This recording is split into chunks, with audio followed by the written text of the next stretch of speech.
ప్రియమైన సాయి బంధువులారా, ఈ రోజుని సత్యసాయిబాబా గారు 99వ జన్మదినోత్సవం. ఆయన గురించి మీకు ఒక చిన్న కథ చెప్తాను, అంటే జరిగిన కథ.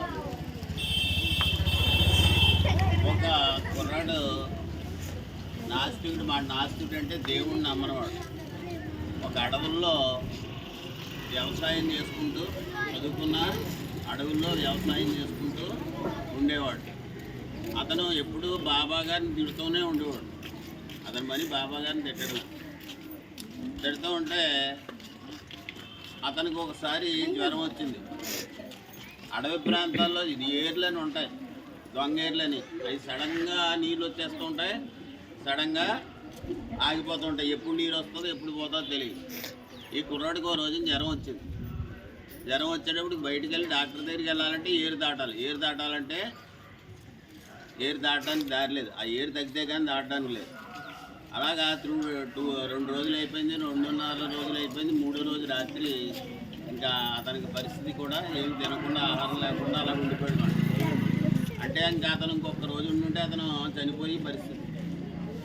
ఆ పరిస్థితిలో అర్ధరాత్రి వేళ అతనికి ఒక కళ వచ్చింది. ఆ కళలో బాబా గారు వచ్చారు.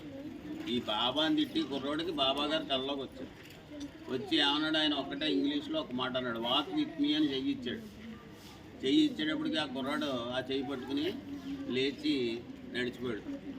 అది కళ ఏమో అనుకున్నాను. మొన్నటి పొద్దున్న చూస్తే నిజంగా అతనికి జ్వరం తగ్గిపోయాడు. ఆ కుర్రాడు నేనే.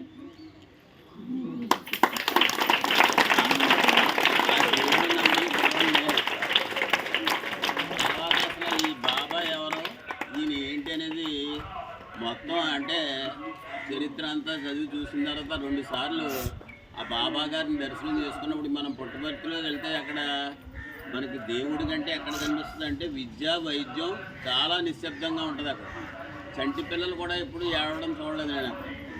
ఫ్రీ ఎడ్యుకేషన్, ఉచితంగా చదివిస్తారు. మంచి వైద్యం, క్యాన్సర్ లాంటి పెద్ద పెద్ద రోగాలు కూడా అక్కడ వైద్యం చేస్తారు. ఎంతోమంది దేశ విదేశాల నుంచి వచ్చి అక్కడ ఆశ్రమంలో ఉంటారన్నమాట.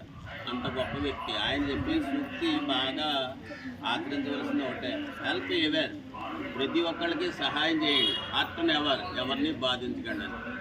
అది అన్ని మతాలకి కూడా, మతాలకు అతీతంగా అక్కడ సేవ ఉంటుంది. అన్ని మతాల వాళ్ళు అక్కడ ఉంటారు. హిందువులు, క్రైస్తవులు, ముస్లిమ్స్, అలాగే ఫారినర్స్ అందరూ కూడా ప్రపంచవ్యాప్తంగా అక్కడ ఉంటారు అన్నమాట. నిజంగా ప్రపంచాన్ని చూసినట్టు ఉంటుంది మనకు పుట్టపర్తి వెళ్తే.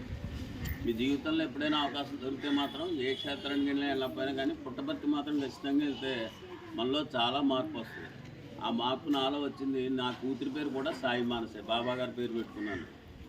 బాబా గారిని చాలా దగ్గర నుంచి చూసే అవకాశం మా అమ్మాయికి దక్కింది, నాకు దక్కలేదు. నేను 2 సార్లు వెళ్ళినా కూడా దూరం నుంచే చూశాను, మనసులోనే తలుచుకున్నాను అంతే. మా పాపకు మాత్రం ఆయన పక్క నుంచి ఇలాగైతే ఆయన కాళ్ళకి దగ్గరగా దండం పెట్టుకునేంత అవకాశం వచ్చింది చాలా దగ్గర. అంత గొప్ప వ్యక్తి బాబా గారు. ఆయన అంతా 99 అంటే మనం కూడా వాళ్ళ నుంచి స్ఫూర్తి పొంది మనకున్న దాంట్లో ఇతరులకి సేవ చేయాలి. ఆయన ప్రపంచానికి చేసిన సేవ ప్రపంచంలో ఎవరో కూడా చేసుకోండి. అంత గొప్ప వ్యక్తి. నాకు